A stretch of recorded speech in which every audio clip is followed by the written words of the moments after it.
Hello दोस्तों, स्वागत है आपका दीप सागर दर्शन में। इस समय विषय है कि जो सुप्रीम कोर्ट के जो जज साहब है, उन्होंने एक विवादित टिप्पणी जो कि हिंदू लोगों को चुभ गई की थी। अब वो टिप्पणी क्या है, जरा उसे जानिए।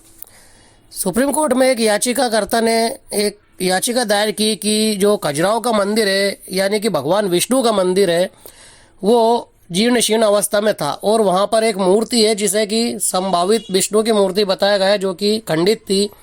और उन्होंने सुप्रीम कोर्ट से मांग की कि सुप्रीम कोर्ट इस विषय में मंदिर का जीर्णोद्धार करवाए और मूर्ति को पुनः स्थापित करवाए।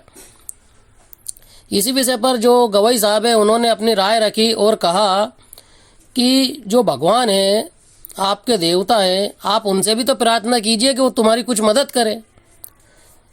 यही जो एक पॉइंट है, इसे लेकर सोशल मीडिया में बहुत तेज़ी से उछाला जा रहा है और जो सुप्रीम कोर्ट के जो न्यायपालिका है, उस पर भी अब सवाल उठाया जा रहा है। यानी गवई साहब ने जो टिप्पणी की थी, वो इस संदर्भ में नहीं की थी कि किसी के धर्म को हानि पहुंचाए या किसी को कुछ आलोचना के द्वारा उस बात को साबित करें। उन्होंने तो एक आस्था होती है, एक श्रद्धा होती है कि अगर तुम्हें भगवान पर विश्वास है, तुम्हें ऐसा लगता है, तो अपने भगवान से भी मदद मांग के देखिए, ऐसा उन्होंने कहा था। मगर इसको सोशल मीडिया ने गलत तरीके से पेश किया है और जो गवई साहब है, उनके ऊपर दबाव हिंदूवादी संगठन बनाने लगे हैं, उन्हें तरह तरह से ट्रोल कर रहे हैं और देश की जो एक गरिमा जो न्यायालय की होती है, उस पर प्रश्न चिन्ह लगा रहे हैं।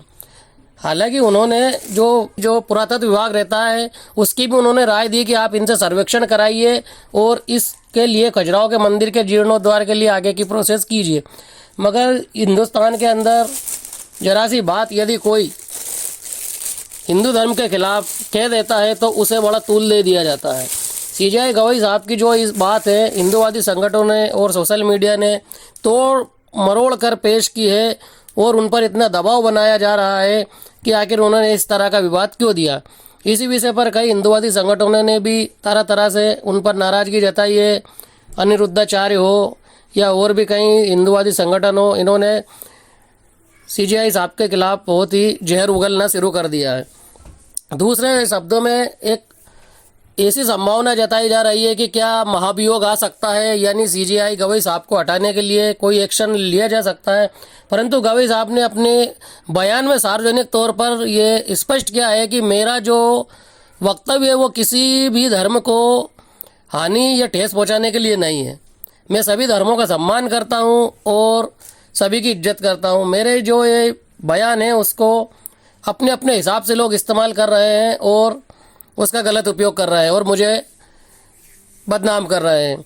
दूसरी बात, गवई साहब की एक और विषय चर्चा में, उन्होंने 78,000 के जो महंगे और कीमती जूते हैं, 78 या 80,000 के, उन्हें पहन रखा है। तो इस चीज़ से लोगों को क्या परेशानी हो सकती है? ये उनका निजी जीवन है, उनका व्यक्तिगत जीवन है। क्या सरकारी कोटे से या सरकारी पैसे से तो नहीं खरीदा पहना है, परंतु मनुवादियों को या जो लोग दिमाग से पीड़ित हैं, उन लोगों को ऐसी बातें चुभ गई हैं। यानी ले दे के वो गवई साहब को चारों तरफ से घेर रहे हैं और उन पर दबाव बना रहे हैं। हालांकि उन्होंने तो स्पष्ट कर दिया है, परंतु जो मनुवादी सोच के लोग हैं, वो नहीं चाहते हैं कि एक बुद्धिस्ट व्यक्ति हिंदू धर्म पर ऐसी कोई टिप्पणी करे। जो गवई साहब हैं, जो सुप्रीम कोर्ट के सीजेआई गवई साहब हैं, उनका मूल धर्म बौद्ध है, वो बुद्धिस्ट है और उसी आधार पर इन लोगों ने उन्हें टारगेट करना शुरू किया है। मगर ऐसा उन्होंने कुछ भी नहीं कहा है। जब बयान में उन्होंने स्पष्ट बोल दिया है कि मैंने किसी भी धर्म का कोई अपमान नहीं किया है, तो फिर बात यहीं ख़त्म हो जाती है। लेकिन इसे अगर और आगे बढ़ाया जाता है तो इसमें जो लोग हैं, जो मनुवादी लोग हैं, ये इस बात को बढ़ा चढ़ाकर एक अपमानित तरीके से पेश कर रहे हैं ताकि देश में एक अशांति और सौहार्द बिगड़ जाए या शांति का माहौल खड़ा हो जाए। दूसरी बात यह है कि गवई साहब जो हैं, वो न्यायपालिका के एक सम्मानजनक पद पर बैठे हुए हैं और वो कभी कोई ऐसा कार्य नहीं कर सकते हैं जिससे कि देश की गरिमा को कोई ठेस पहुँचे, क्योंकि एक लंबा अनुभव उनके जीवन से जुड़ा हुआ है। कोई अचानक इस पद पर नहीं पहुंच जाता है, परंतु कुछ ना समझ लोग, जिन्हें ना तो कुछ जानकारी है, ना कानून के बारे में कुछ जानते हैं, वो मुंह खोल देते हैं और अजीबोगरीब बातें करते रहते हैं जिनका कोई महत्व नहीं है। ऐसे में हम सभी को इस बात पर ध्यान देना होगा कि इस विषय को ख़त्म करके आने वाली जो आगामी और जो मूल समस्या है उस पर ध्यान दिया जाए। बेतुकी बातों पर शासन और सरकार का समय व्यर्थ न गंवाया जाए और न ही न्यायपालिका के सम्मानजनक पद पर या न्यायपालिका पर कोई संशय उठाया जाए।